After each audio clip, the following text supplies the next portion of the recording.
बहुत दिनों बाद इस यात्रा का आगाज़ हुआ है और आज हम चल पड़े हैं बीकानेर से हरिद्वार की ओर रुड़की की यात्रा के लिए। हरिद्वार के अंदर ही रुड़की शहर है। तो आज हम रात्रि की ट्रेन से हैं। हमारा रेलवे स्टेशन दिखाई दे रहा है आपको, पहुँच चुके हैं और हमारी रेलगाड़ी जो है वो 11:25 पर है, सामने खड़ी है और हम उसके पास अब पहुँच चुके हैं।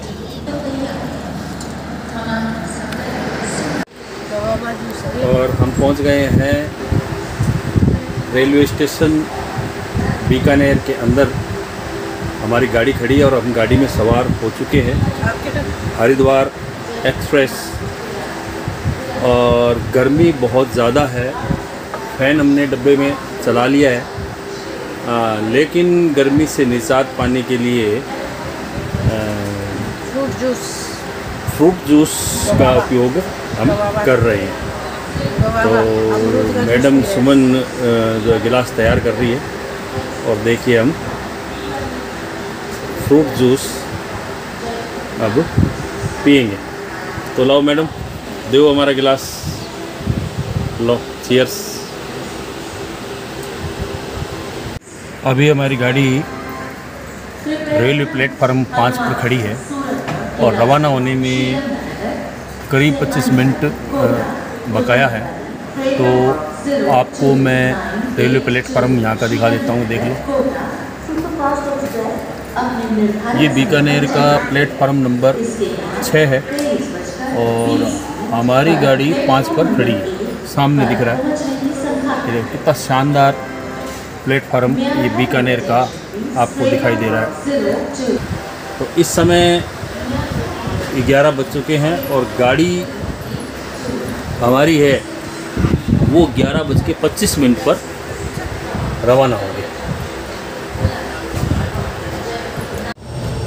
और फाइनली हमारी गाड़ी चल पड़ी है ठीक 11:25 पर।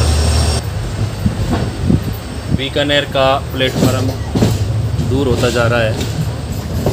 रात के ठीक 11:25 पर हमारी गाड़ी रवाना हुई और पहला स्टेशन रतनगढ़ से पहले श्री डूंगरगढ़ होगा और उसके बाद रतनगढ़ चूरू होते हुए गाड़ी सुबह 4 बजे के लगभग हिसार पहुंचेगी।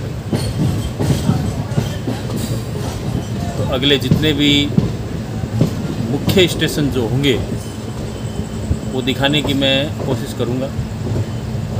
और गाड़ी बीकानेर से बाहर निकलते हुए आप ये नज़ारा देख रहे होंगे। हालांकि रात काफ़ी गहरा चुकी है, बाहर अंधेरा जो है बना हुआ है। और रेलवे स्टेशन का अंतिम छोर गाड़ी छोड़ने को है और हम अंतिम छोर के दायरे से गुज़र रहे हैं और गाड़ी की गति अब कुछ बढ़ चुकी है।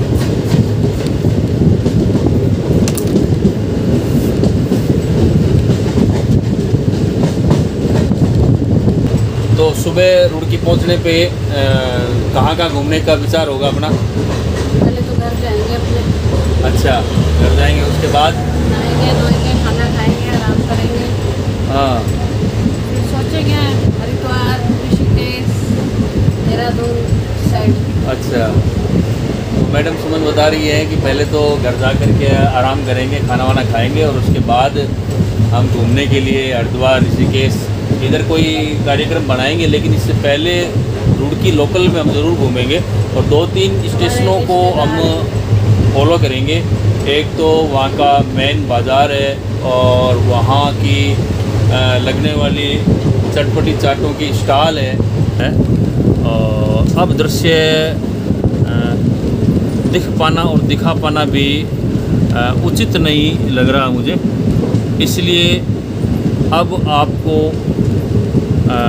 भोर का या सुबह का दृश्य मैं दिखाऊंगा। तब तक के लिए आप भी सो जाओ और मैं भी सो जाता हूँ। नमस्कार, आज 29 तारीख है और दिन मंगलवार।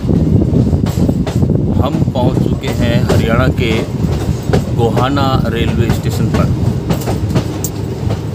बीकानेर से शुरू की गई यात्रा जब हम डूंगरगढ़ के नज़दीक से निकले थे, इसका रेलवे यात्रा का हमारा ये और आज हम पहुंच रहे हैं हरियाणा के अंदर से गुजरते हुए रुड़की रेलवे स्टेशन तक हम यात्रा। हरियाणा के गाँव का एक अलग ही नज़ारा है, अपने आप में एक अलग ही प्रकार के दृश्य यहाँ दिखाई देते हैं। हम ट्रेन का आनंद ले रहे हैं, ट्रेन के अंदर यात्रा करते हुए हरियाणा के गाँव के बीच में से गुजर रहे हैं। ये देखिए सामने कितनी हरियाली नज़र आ रही है, धरती जैसे जो हरी चुनरी ओढ़े हुए है। मौसम भी वैसे तो काफ़ी ठीक था, लेकिन गर्मी का मौसम अत्यधिक था। फिर भी हमने इस यात्रा का बहुत ही आनंद लिया। सामने आप देखिए बड़े बड़े खेत हैं, कुछ जुते हुए हैं तो कुछ में हरियाली आई हुई है, तो कुछ में लोगों ने अभी पानी लगा रखा है। चावल की खेती की जा रही है, कुछ में आगेती खेती तो कुछ में पछेती खेती कर ली गई है।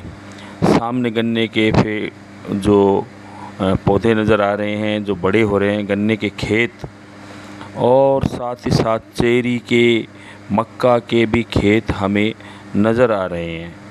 और हमें ये देख कर के बहुत ही अच्छा लगा कि हम हरियाणा के गाँव से गुजरते हुए रेल यात्रा का आनंद ले रहे थे।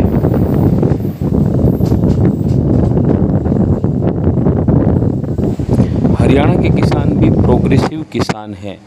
ये देखिए सामने उनकी लगन और मेहनत साफ दिखाई दे रही है। अपने खेतों में इन्होंने खजूर के पेड़ भी उगाए हैं। हमें रेलगाड़ी में बैठे हुए ये खजूर के पेड़ बड़े आकर्षक और बहुत ही अच्छे लगे। ये सामने देखिए आप, इनके पेड़ों में पीले पीले और मीठे खजूर लगे हुए हैं। हमें सहयात्रियों ने ये भी बताया था कि ये खजूर पीले होकर पक गए हैं और इन्हें तोड़कर काश्तकार किसान नज़दीक की मंडियों में बेचते हैं, और साथ ही ये अपने घरों में ले जा कर के भी इन्हें खाने के उपयोग में लेते हैं। क्योंकि ये पीले हो गए हैं इसलिए बहुत ही मीठे और स्वादिष्ट लगते हैं। ये वृक्ष हालांकि है दक्षिण भारतीय क्षेत्र के, लेकिन यहाँ के किसानों ने इन वृक्षों को अपने खेतों में भी उगाने का प्रयास किया गया है। हमें देखकर बड़ा अच्छा लगा और बड़ा ही ये आनंद आया, और ये अच्छा लगा कि यहाँ के किसान कितने प्रोग्रेसिव हैं।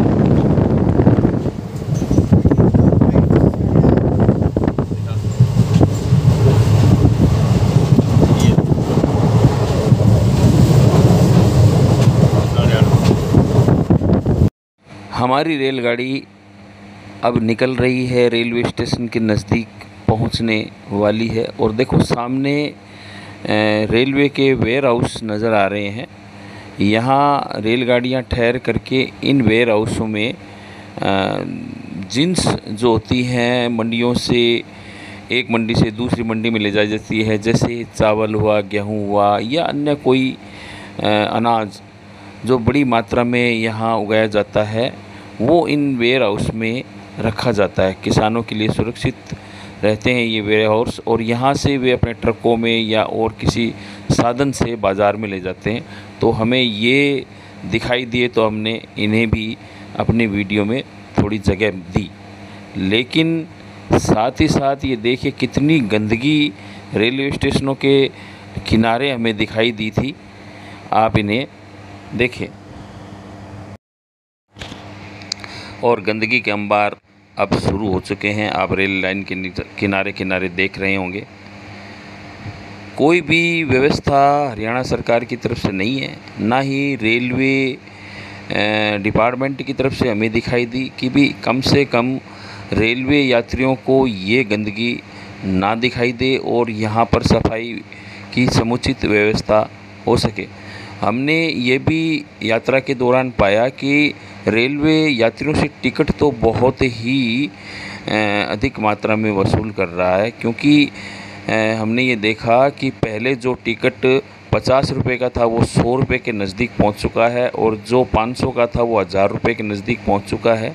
तो ऐसे में जब डबल आपने टिकट की कीमत रख दी है तो आप यात्रियों को सफाई की व्यवस्था भी ज़रूर दें, ताकि उन्हें यात्रा करते हुए हमारा देश अच्छा, बढ़िया, सुंदर, क्लीन, साफ़ सुथरा दिखाई दे, ताकि हम भी कह सकें कि हम साफ़ सुथरे भारत के वासी हैं।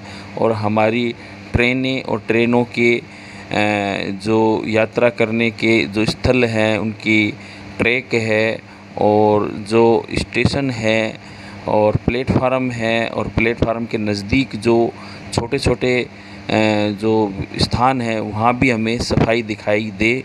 लेकिन ऐसा कुछ भी नहीं है दोस्तों। आप सामने देख लो कि किस तरह की व्यवस्था रेलवे करता है।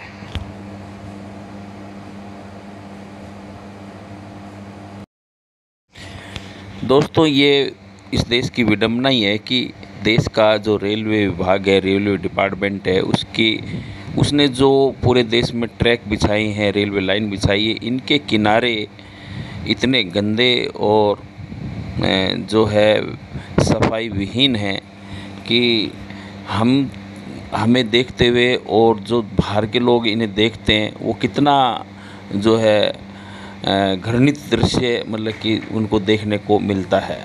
तो ऐसा ज़रूर होना चाहिए। आप लोग भी इस बारे में विचार करना कि इन चीज़ों की सफाई व्यवस्था का ध्यान रेलवे डिपार्टमेंट अपनी ओर से करे, क्योंकि जब वो इतना पैसा वसूल कर रहा है यात्रियों से तो उसका दायित्व हो जाता है कि रेलवे ट्रैक के किनारे वो ज़रूर साफ़ करे। मैंने इस यात्रा के दौरान इतनी गंदगी देखी, मुझे खुद पर ही इतना वो शर्म महसूस की कि हम उस देश में रहते हैं जहाँ मतलब कि सफाई व्यवस्था की ओर कोई भी ध्यान नहीं दिया जाता। आपने इस वीडियो में रूबरू देखा होगा कि कितनी गंदगी आपको दिखाई दी है। ठीक है, आप इस वीडियो का आनंद लें और अगली वीडियो अगले दिन ही आपके लिए जो तैयार की जा रही है, और काफ़ी भाग मैं आपको इस यात्रा के दिखाऊंगा। तो बने रहें हमारी वीडियो के साथ। आप वीडियो को लाइक, सब्सक्राइब और कमेंट ज़रूर करें। अगर आप नए हैं तो सब्सक्राइब ज़रूर हमारी वीडियो को करना और चैनल के साथ बने रहना। हम पहुंच चुके हैं पानीपत शहर में और हमारी रेलगाड़ी अभी रुकने वाली है, और मैं और मेरी सहयात्री सुमन हम चाय वगैरह का इंतज़ामात देखने के लिए बाहर निकल रहे हैं। गाड़ी जैसे प्लेटफार्म पर पूरी तरह रुकती है तो हम चाय पर नाश्ता करके अपने आप को तरोताज़ा करने का प्रयास करेंगे।